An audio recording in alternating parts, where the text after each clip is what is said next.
ये कहानी सुनने से पहले एक बार सोच लीजिए, क्या आपने कभी रात के अंधेरे में किसी ऐसी चीज को महसूस किया है जो दिखती नहीं लेकिन होती जरूर है? एक ऐसी मौजूदगी जो आपकी रूह को ठंडा कर दे। अगर नहीं तो आज कर लीजिए। बात उस साल की है जब मेरे स्कूल के फाइनल एग्जाम्स सिर पर थे। पढ़ाई का बोझ इतना था कि घर में बैठकर पढ़ना मुमकिन ही नहीं लगता था। स्कूल की लाइब्रेरी वो मेरी पनाहगाह थी। एग्जाम्स के दिनों में स्कूल ने खास तौर पर लाइब्रेरी रात 11 बजे तक खुली रखने का फैसला किया था और मैं हर शाम 6 बजे वहां पहुंच जाती थी। उस रात भी मैं घंटों से किताबों में डूबी थी। लाइब्रेरी का वो सुकून भरा माहौल, खिड़की से आती ठंडी हवा और पन्नों की सरसराहट, सब कुछ बिल्कुल सही था तब तक, जब तक मैंने घड़ी नहीं देखी। रात के 10 बज चुके थे। दिल एक पल के लिए रुक सा गया। मैं इतनी देर कभी नहीं रुकी थी। ज्यादा से ज्यादा 8 बजे तक निकल जाती थी, लेकिन बस थोड़ा सा काम बचा था, 10 से 15 मिनट का। मैंने सोचा बस खत्म करके निकल जाऊंगी। लाइब्रेरी में उस वक्त पूरा सन्नाटा था। बाकी सभी स्टूडेंट्स कब के जा चुके थे। सिर्फ मैं थी और वो खामोशी जो धीरे धीरे भारी होती जा रही थी। तभी लाइब्रेरी के बाहर से आवाज आई, चलने की आवाज।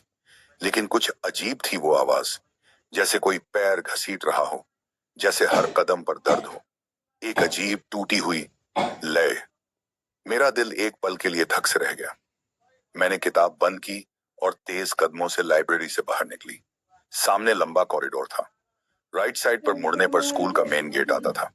मैं तेजी से उसी तरफ बढ़ने लगी, लेकिन तभी कॉरिडोर के दूसरे सिरे पर एक साया था। एक औरत खड़ी थी।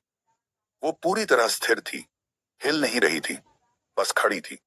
और मैं जैसे जैसे उसकी तरफ बढ़ रही थी, मेरे सीने में एक अजीब सी घुटन होने लगी। कुछ ऐसा जो मैं बयान नहीं कर सकती। मैंने कांपती आवाज में पूछा, कौन है वहां? और उसी लम्हे वो साया गायब हो गया, जैसे था ही नहीं। मैंने एक गहरी सांस ली, खुद को समझाया कि शायद कोई चपरासी था, शायद कोई गार्ड था, और मैं तेज कदमों से मेन गेट से बाहर निकल आई। बाहर आकर मेरे कदम एक पल के लिए रुके। सड़क बिल्कुल खाली थी।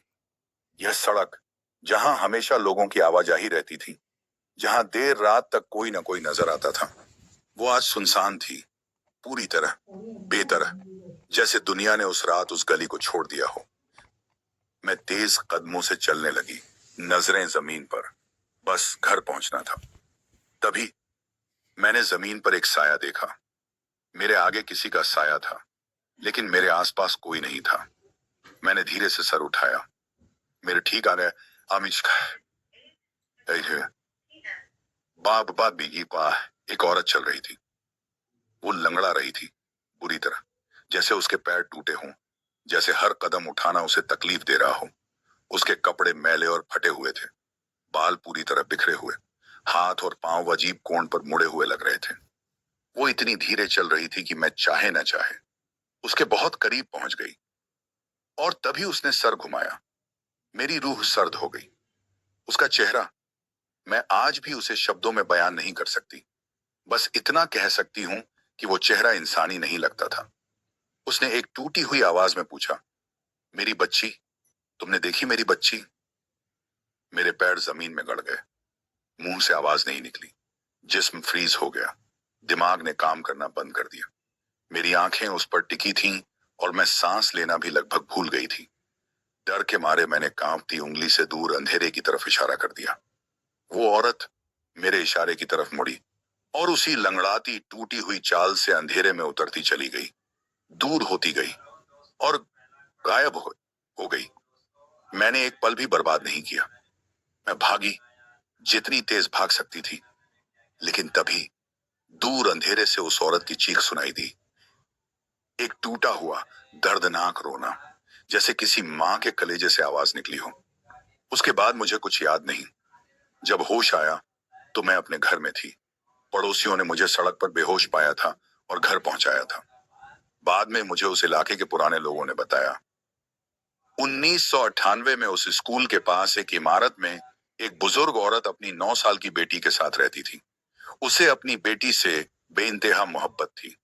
एक दिन स्कूल में खेलते खेलते उस बच्ची का एक्सीडेंट हो गया। और वो चली गई।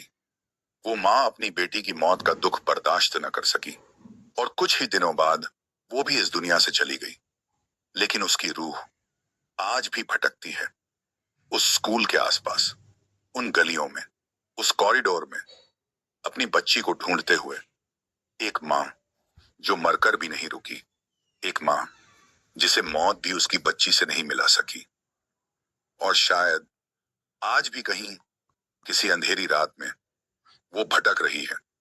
रात को अकेले मत निकलिए, और अगर कोई टूटी आवाज में पूछे, मेरी बच्ची देखी, तो भगवान के लिए मुड़कर मत देखिएगा।